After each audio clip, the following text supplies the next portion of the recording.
There are only seats for 8 at a fancy restaurant with 9 mom friends. She treated me like an outsider, as if it were the most natural thing.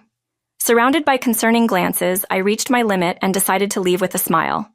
I guess I'm not really one of the mom friends, so I'll be heading home. Little did the mom friends know, something surprising was about to happen to them. I'm Mary, 42 years old, a mother of 2 with a good relationship with my husband. I had a decent group of mom friends and was living a seemingly perfect life. Recently, a new neighbor moved in near my house. Her name is Emma, and she's 10 years younger than me. It seemed like her first time with child rearing, and she approached us wanting advice. But I was soon shocked by Emma's unbelievable actions. Hello, you're Mary, right? The first time we met, Emma approached me with an inquiring look. My mom friends and I stopped our conversation to look at her. The day was an open house for our kids, and there were people we don't usually see. Thinking Emma was one of them, I was surprised to learn she was actually a new neighbor who just moved in, and she lived near me. That big house, I had no idea. Sorry when I said that. Yeah, that's the one, Emma beamed and replied cheerily. I was surprised where her house was built. It wasn't a luxury neighborhood, but it was in an area with reasonably large plots of land, and her house stood out as being particularly large. We all wondered who could be living in such a house. To think it was such a young woman was a surprise.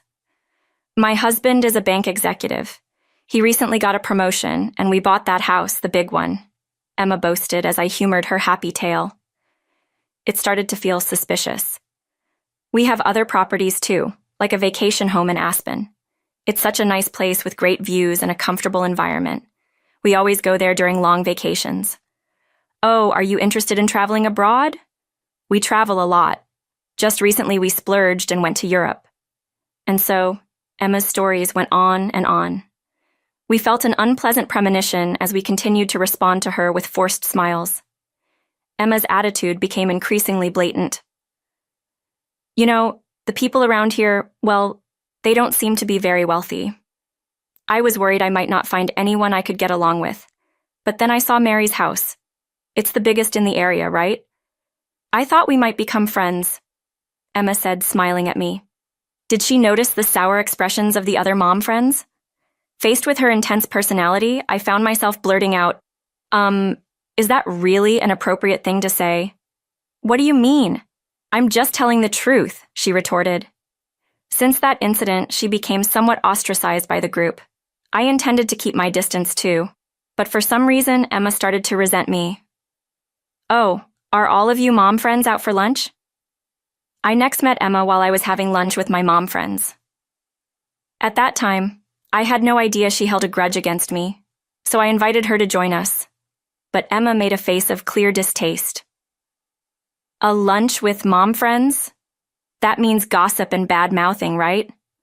You're probably talking about me, so I'll pass. Her cold words took me by surprise, but the other mom friends seemed to know something. Emma left our home that day, and I decided to ask around. Then I heard that Emma was holding a grudge against me. Why? Did I do something? Well, remember the open house day? Since then, Emma has been telling people that Mary has been bad-mouthing her, something about Mary being cold to her back then. But I wasn't cold to her, was I? I became increasingly confused and troubled. Then another mom friend said, "Didn't she get upset when you said something about being friends?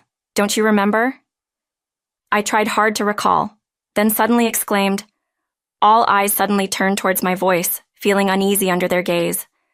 Around the neighborhood, Emma was boasting so much that I had to express my concern. I said the words I chose. Was that really the way to say it?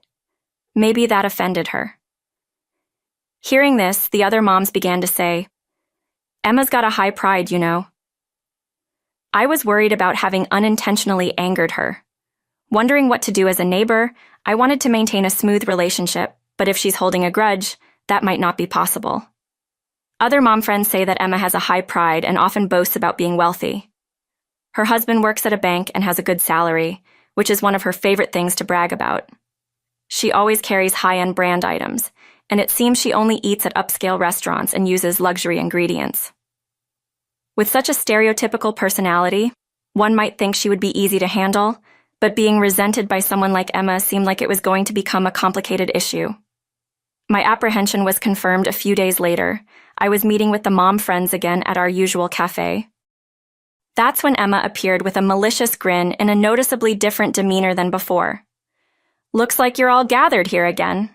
I happen to have some time today, so I thought I'd join you," she said, looking around at us with a smile. We were speechless, exchanging glances. Then Emma proposed something unexpected. Why not leave this shabby place and go somewhere with better food? It turned out Emma was inviting us to her favorite upscale restaurant. We said we couldn't afford it, but Emma insisted she would cover everything. Reluctantly, we followed her to the new location. It was a historic restaurant in the area. "We rarely get to come to places like this," one of the mom friends remarked. Emma nodded with a broad smile. "Of course. With me, you can dine in places like this. I have VIP entry to all the fancy restaurants around," Emma boasted proudly. I realized her true motive in that moment. She must be trying to win over the other mom friends. The way she provocatively looked at me made it clear I wasn't going to be included in her group. Her targeting my friends indicated the grudge she held against me was real. We entered the restaurant at Emma's urging. A waiter came over to greet us. "Thank you for always coming," he said. Hearing this, the mom friends started to buzz. "She really does have VIP entry," Emma responded with a pleased look, then instructed the waiter, "We'll need a table for 8. Hearing her words, the mom friends and I exchanged glances. Aren't there 9 of us?" I asked. Emma turned to me with an exaggerated expression. "It seems like you weren't enjoying yourself, Mary, so I thought maybe you should head home." "Excuse me?" I replied. "But if you're not having fun, there's no point in staying, right? Bye then." I was stunned by her words. Ruminating over what she said, I realized she deliberately brought everyone to her territory just to exclude me. I always thought Mary was a bit clueless, kind of meddlesome. Like that time she commented on what I was saying as if it was any of her business, Emma said with a mocking laugh. Clearly, she resented me for calling her out. I was surprised she would go to such lengths, but there was no way I could consider being friends with her after this. As I stood there in disbelief, Emma grew even more audacious. "I might let you join us again if you promise never to be impertinent," she said. I declined her offer with a wry smile. I explained that I only spoke up because that's what I felt at the time, but Emma glared at me displeased. "How cheeky. I'm giving you a chance and you're still so annoying." Emma gestured dismissively with her hand as if to shoo me away. The other mom friend, sensing the awkward atmosphere, started to leave, but Emma wouldn't allow it. She pushed them into the restaurant with strong words. Wearing a malicious smile, "Looks like you'll be alone from tomorrow, Mary." "Well, this place isn't really for you anyway. It's a top-tier restaurant after all. Unlike pretenders, only wealthy people dine here." Hearing this, my irritation reached its limit. "It seems I'm not considered one of the mom friends, so I'll be going home." Feeling the gaze of the mom friends, I declared this with a smile. Emma looked triumphant. After giving Emma a brief glance, I continued, "But first, let me say goodbye properly." As I said this, Emma looked at me quizzically. I brushed off her gaze and asked the waiter to call the manager. The waiter, with a surprised look, fetched the manager, an elderly man who soon approached. I greeted him as usual. "Hello. Thank you for always being so accommodating." Turning to Emma, I added, "And thank you. How are your children doing?" Emma looked on in shock at this exchange. She quickly interrogated the waiter, demanding to know what was going on, and turned her gaze to me. Before I could answer, the manager spoke up to Emma. "There's no mystery here. Mary is the owner of this restaurant." At these words, Emma looked even more astonished. She glared at me defiantly. "Fine." I immediately smiled. "Emma, thank you for always patronizing our restaurant.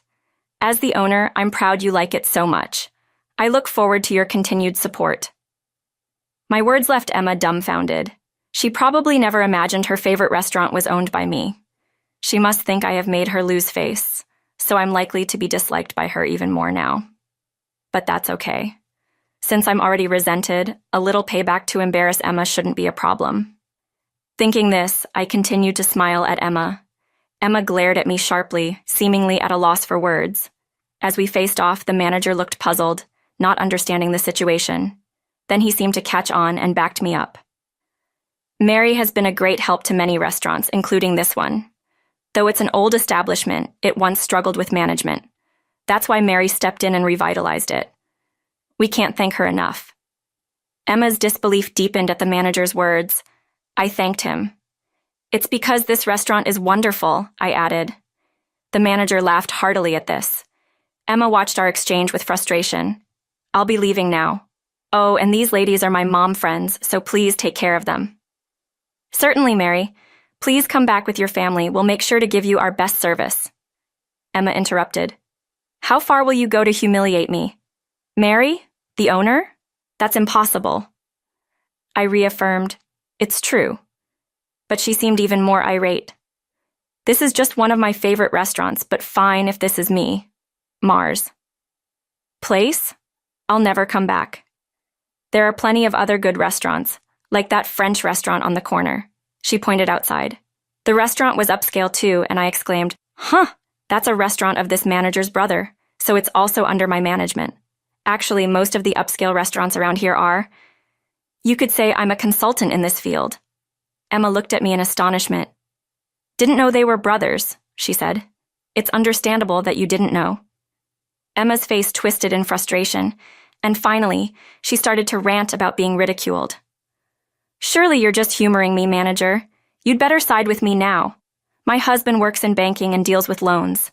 If you side with this woman, you will never get a loan from the bank again. At Emma's words, the manager looked troubled. I probably had a similar expression as the mom friends tried to intervene. Emma continued to rant and insult me. Then a man in a suit appeared. Seeing him, the color drained from Emma's face. Well, what are you doing here? At Emma's words, the manager, mom friends, and I all turned to look at the man in the suit. He looked serious and was taken aback by the sudden attention. Emma quickly approached and grabbed his arm. Listen to me. That woman is making fun of me. I don't know if she's some consultant or whatever, but it sounds fishy, right? And that man next to her is in on it too. Don't lend them anything, no matter what they offer. Emma's husband, who was visibly shaken, looked at me and exclaimed in recognition. Long time no see. How's business been lately? Emma looked at her husband in shock upon hearing this. Then, her husband explained about me, similar to what the manager had just said. Emma's complexion grew worse as she listened. I briefly greeted him, explained the situation, and mentioned that things were getting a bit heated. Emma's husband's eyes widened in surprise. I'm sorry for any trouble Emma has caused. Emma, what on earth are you doing? Mary is one of our valued clients. Why would you lend money to someone as dubious as her? I appealed to her husband, who shook his head. Banking is about trust, he said. Don't cause any more trouble. What if you damage the bank's reputation? Besides, Mary is not dubious at all. Most businesses she's involved with are doing well. She even returns loans with interest within a few months. She's very skilled. Emma, apparently displeased by her husband's praise of me, approached me with a menacing look and raised her hand to slap me. I braced for impact, but her hand never came down. Her husband had stopped her. What are you trying to do? Because of Mary, I'm all alone. She embarrassed me, and now everyone's gossiping about me being naive. Are you okay with that? I was surprised by Emma's words. I hadn't realized my careless remark had escalated to this extent. I quickly apologized sincerely. I had no idea my careless words caused such trouble. I'm truly sorry. But Emma was not in a forgiving mood. She shook off her husband's hand and lunged at me, climbing on top of me and swinging her hands down. All I could do was protect myself, but the mom friends intervened, thankfully diffusing the situation. I didn't mean any harm. I only spoke up because you were calling people poor, I said. At my words, Emma's husband reacted strongly. What do you mean by that? He confronted Emma, bringing up a similar past incident that had made her uncomfortable. Apparently, Emma had moved to our area due to troubles with her previous mom friends. It seems her personality led to her isolation. After being told to go home and have a serious talk, Emma left with a bitter face. We, the remaining mom friends, disbanded for the day. Since then, Emma has become much quieter. It appears she received quite a lecture after returning home that day. Her habit of boasting and spending a significant amount of money on herself was notable. Her husband admonished her, saying, "You have children. It's time to grow up." Reflecting on this, Emma has since been working at a local supermarket, seemingly as a form of social learning. I occasionally visit the supermarket and have seen Emma working there from a distance. There seem to be some customer issues, but she's handling her job well. As for me, I was concerned about how our neighborhood relations would turn out, but everyone has been treating me as usual when I go out, like for garbage disposal. I greet Emma, but she quickly returns home without engaging in much conversation. However, I've heard that Emma has recently made some new mom friends. She's no longer isolated, which must be settling for her. I'm maintaining my own way of handling things while focusing on raising my kids,